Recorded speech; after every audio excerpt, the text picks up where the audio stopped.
தங்கம் விலை சற்று குறைந்துள்ளதால் அக்தியை திருத்திக்க தங்கம் வாங்க தற்போது பலரும் நகை கடைகளில் பணம் செலுத்தி ஆபரணங்களை முன்பதிவு செய்து வருகின்றனர். தமிழகத்தில் சிறியது, நடுத்தரம், பெரியது என 35,000 நகைக்கடைகள் உள்ளன. அவற்றில் தினமும் பழைய நகையை கொடுத்து புதிதாக வாங்குவது, மொத்த பணம் கொடுத்து புதிய நகை வாங்குவது என சராசரியாக 10,000 கிலோ தங்கம் ஆபரணங்கள் விற்கப்படுகின்றன. சில தினங்களாக தங்கம் விலை சற்று குறைந்து நேற்று 1 கிராம் 6,710 ரூபாய்க்கும், ஒரு சவரன் 53,680 ரூபாய்க்கு விற்பனை செய்யப்படுகிறது.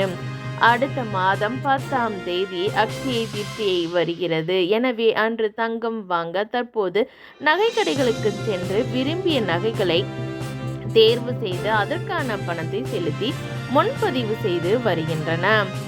எம்சிஎஸ் கமாடிட்டி வர்த்தகத்தில் சில்வர் ப்ரைஸ் பார்த்தீங்கன்னா 81,363 ரூபாய்க்கு ட்ரேட் ஆகுது.